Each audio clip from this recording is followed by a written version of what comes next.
before we were told that after she gets the award, there was going to be a photographer there taking our picture. So we were posing. We can't see out there. And I said, now they really think we're crazy. They're seeing things. Hi, diddly-dee. I really,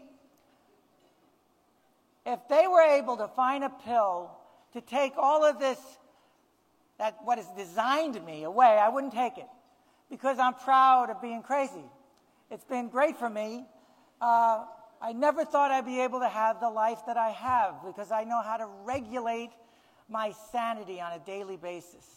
And I can dream big dreams again without fearing that it's never going to get better, and what's the use, and why, and I'm better off gone, they would be better off. So, having said that, these folks that are coming up next are big dreamers. 1 out of 100 people would not do what these guys did. And Sherry and Garen Staglin, by the way, Staglione, he's Italian, he's a paisan. They're big-time dreamers. 25 years ago, they decided they wanted to live in Napa Valley, so they bought a winery, something very few Italians can do. And their motto is, great wines for a dime. Oh, no, great wines for good causes. A decade later, when their son Brandon was diagnosed with schizophrenia, Sherry and Garen dreamed big again. Instead of succumbing to stigma or despair, they founded the Music Festival for Mental Health to support research in the causes and cures for brain diseases. In 14 years, the festival has raised more than $83 million. $83 million. Recently, they formed a unique partnership with the National Institute of Mental Health. Together, they are funding 8 major universities researching psychosis and schizophrenia. You'd think that this success would have gone to their heads. But Sherry and Garen are 2 of the most down-to-earth people that you can imagine. When they went to D.C. For the inauguration this last November, they sent their butler to Sears to get their long underwear. That is humility. Please welcome the 2 sweetest and most astonishing mental health advocates I know, Sherry and Garen Staglin.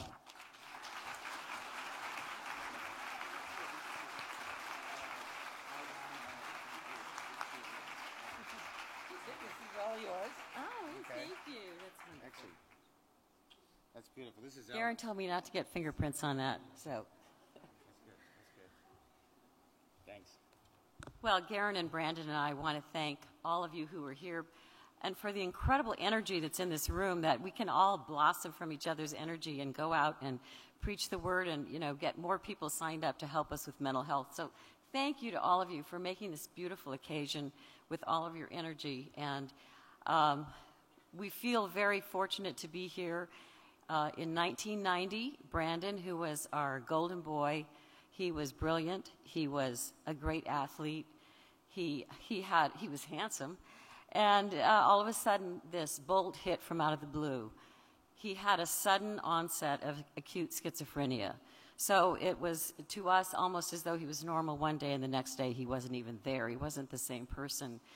And we sought answers to this. We thought it was our fault, because even then, we were educated, but the psychology classes we took taught us that it was usually the parents and usually the mother's fault if any of the children got mentally ill. And so we searched, what did we do wrong? We forced him to be a high achiever. We were just too hard on him, and he was our firstborn. And so we needed to get help ourselves, and we fortunately networked among friends and colleagues, and we were able to learn enough, educate ourselves enough to realize that it wasn't our fault, and this was a physiological brain disorder, just like diabetes is a systemic disorder, or cancer. We've mentioned that before today. And so what we then did is we were able to network and find the right doctor to do a great diagnosis for Brandon. He had a thought disorder. We knew it was schizophrenia. We never used that word because we thought it was so ugly and it was hurtful, and we never mentioned to him that he had schizophrenia until many years later. But because we got the right diagnosis and tried many meds that didn't work, and then all of a sudden we tried this new generation of drugs that was an antipsychotic called clozapine, which had just come into this country and was dangerous because some people actually died from it. So it was a risk, and doctors didn't want to use it, but we said we need to take this risk because he's just not there anyway. So let's try this, and we'll monitor it carefully. And you know, within a week of his taking this medication, I heard him singing in his room, and it was a miracle. Not long after that, he began really the road to recovery. My husband, who had retired then for the first time, took him to Europe, and from then on, it was downhill or uphill, or it was good. It was all good. So I want to introduce my husband, Garen, now. Well, thank you, Sherry, and thank all of you for being here. At that point in our life, we had a choice, and that was, were we going to run away from this problem or run towards this problem? And because we had this beautiful vineyard and the access that we had to celebrity chefs, we decided that the best course of action was to run towards it and to do everything that we could to host a wonderful event called the Music Festival. That it so happened we were with a chef called Charlie Trotter, who some of you may have been in his wonderful restaurant. And he said, I'll do an event for you if it's for charity. We had another friend who had just left New York as a conductor and said, I'll put an orchestra together and do a music festival. And because we're in the wine business, we had lots of friends in the wine industry who said they would come and pour. So we put those two things together, and in the first year, I think we raised a total of $70,000. But that was a great start. And we've kept on going, and as Joey told you, in the last 14 years, we've raised $83 million, 100% of which has gone to mental health research because, thank you very much. Because we underwrite all the expenses, so it's dollar for dollar. And the work that is going on is astounding. We won't do a whole lesson in science, but Dr. Ty Cannon, who's here from UCLA, and his colleagues, Chancellor Gene Block is here. It's one of the leading institutions in the world on this topic. There are several others that we have been funding. And with the genome, we now have the pathology of these illnesses. You don't have to be afraid to say, I don't know what's wrong with me. We do know it's genetic. It's environmentally triggered. And with the work that we're doing to isolate these genes and ultimately use therapies to fix these genes and rebalance the proteins, in our lifetime, our commitment to you is we will cure those illnesses. I'd like to have Brandon say a few things. Hi. I just want to say how grateful I am to my mom and dad for being there for me in the time when I was not doing very well at all, like my mom was telling you about. They were extremely caring and supportive, and I'll be forever grateful to them for that. They made sure I took the meds that I needed to take. They listened to me when I had things to say. They were always there with love.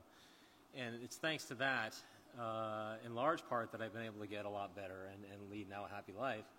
One of the things I like best about my life is my work. I work for the International Mental Health Research Organization, our charity organization. And I do the website for that, and I also relate the science that our scientists we fund do to the public through the website. So I was extremely proud to work with them and happy that I'm able to work for this great cause of fighting stigma and raising money for mental health research. Thank you. Thank you all.